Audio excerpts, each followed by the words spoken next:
Alright, hello YouTube. Here we go again with another Wyman video.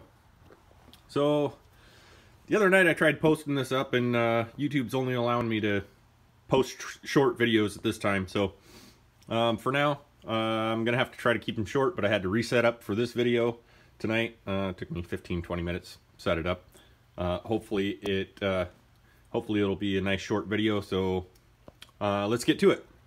So, what I've got going on is the other night I came home and wanted to mess around with the 3D printer and do some designs and stuff, and I had an idea for this little drill guy that my son's got.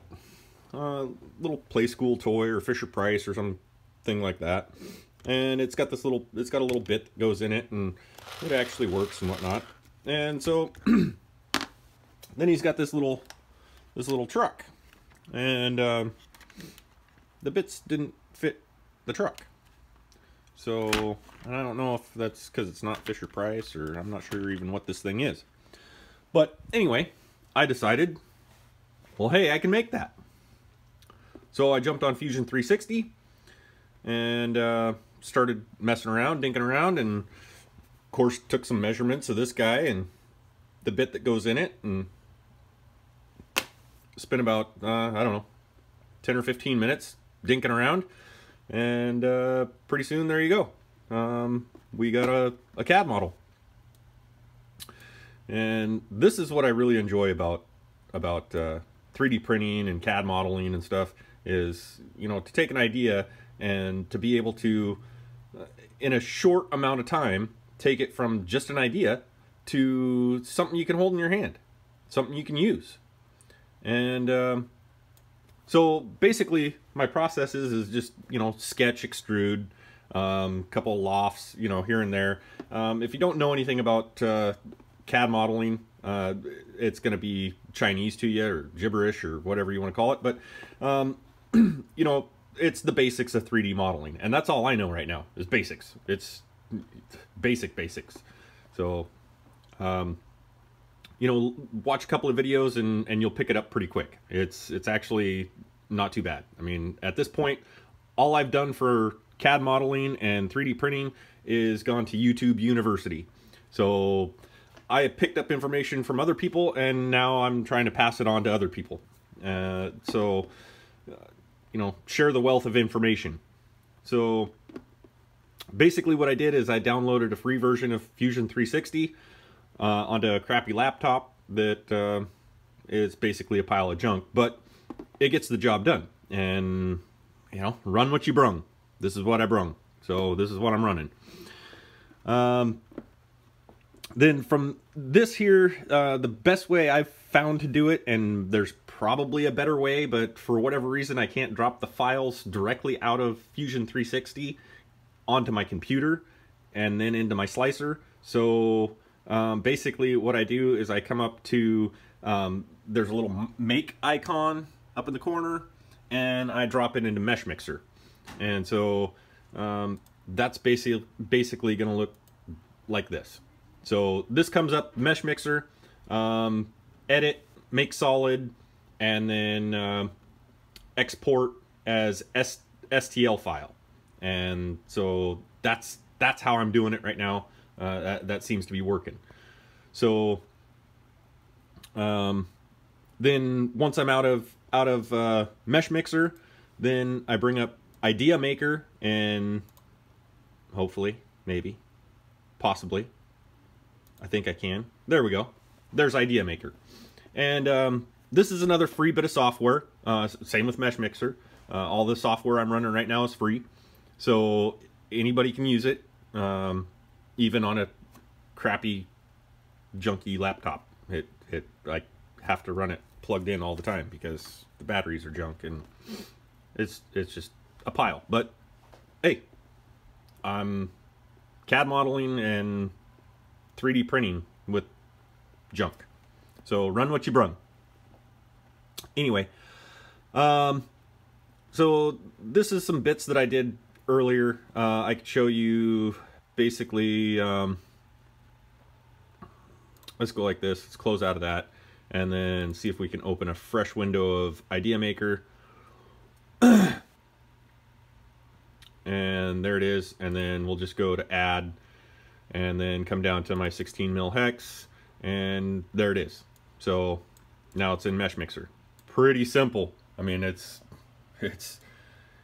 pretty easy to do. On this model, what I ended up doing is, this is how it came into Ideamaker. I just click the rotate icon, rotate it around 180 degrees. You can do it by moving the mouse, or you can actually input it over in the corner 180 degrees. Either way works just fine.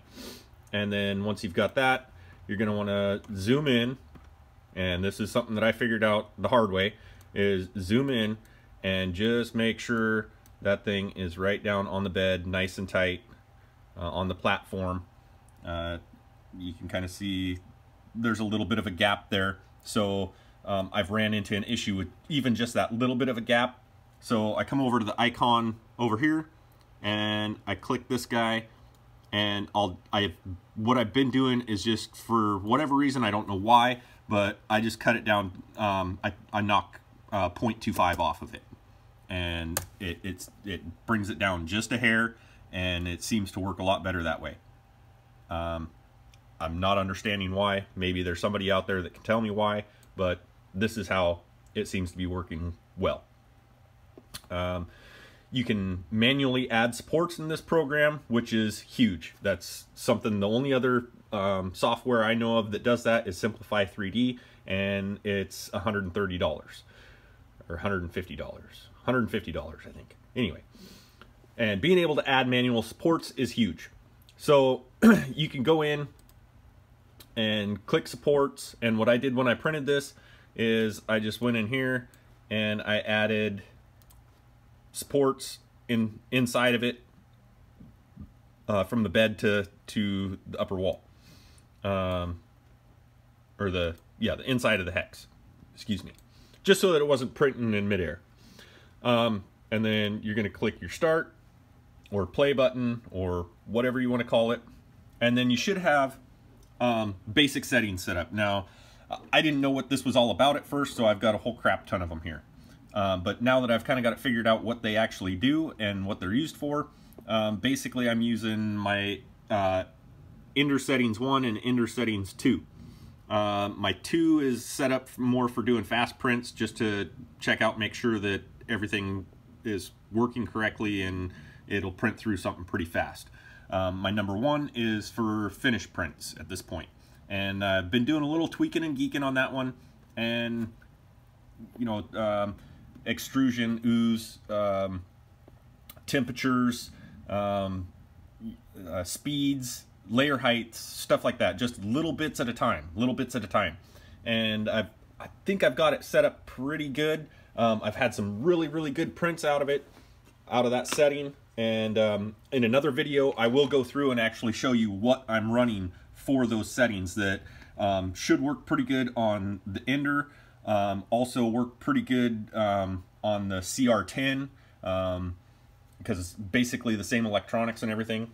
But so I printed this little guy, and this is just a clamp for my phone, and I was actually hoping to use this tonight, but unfortunately, as you saw the Ideamaker stuff that I had on there earlier, I tried printing it off and it came out like poo. So and I'm not sure if that's my settings or the model or what's going on with this yet. The parts might be too small.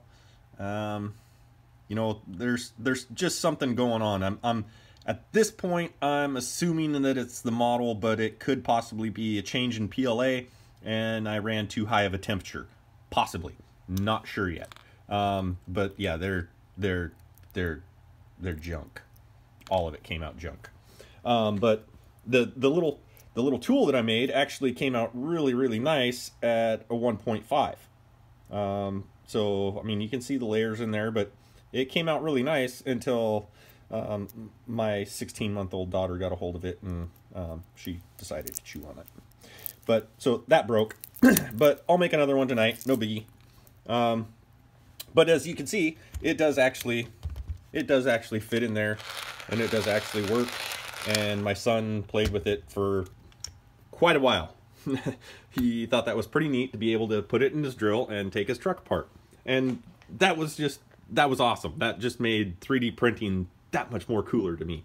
I was just so stoked that my son was playing with something that I made, and it's great. I love it. So once you've gone through this process and you've figured out some settings and whatnot, you're just going to go down and you're going to click slice, and it'll run through, and it'll actually tell you, that this print with these settings is going to take 33 minutes and 12 seconds and use 3.3 grams of filament, which equals to 1.1 meters long, basically, and cost you 7 cents to make this print. So, you know, basically, this little part, I could print this thing, you know, 20, 30 times, and it's still not going to cost what it would cost to buy this part to replace it. And it's amazing to me. I love it. So I printed some other stuff. I made a little cell phone holder that I downloaded off of Thingiverse, you know, just to try out some of the stuff that you can download off Thingiverse. This was downloaded from Thingiverse. So there's just tons and tons of stuff that you can do. But you have to be careful, because like this stuff, I don't know if that's my printer settings or if that's actually the model. At this point, I'm not going to say either way. I have my suspicions. But yeah, it's junk. So, you know, keep messing with your stuff. You know, keep trying different things, and I'll keep trying different things, and I'll post up more stuff when I have some more stuff to post. I'm still really excited about this. It's a lot of fun, and I love creating stuff, and you know, that's why I got into this. You know, I started out in RC cars, and you know, thought, hey, it'd be cool to be able to make some RC car parts, and now I'm finding all kinds of other great little uses for this thing. So, you know, no matter what you're into, I think 3D printing is a great way to be creative and make stuff.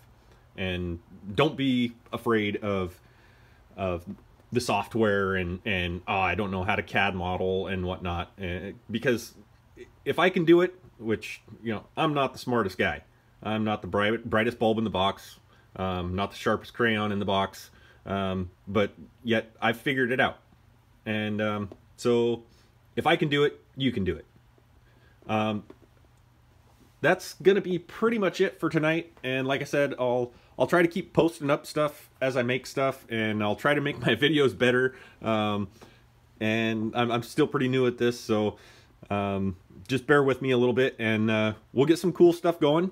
And until next time, keep making cool stuff. All right, thank you.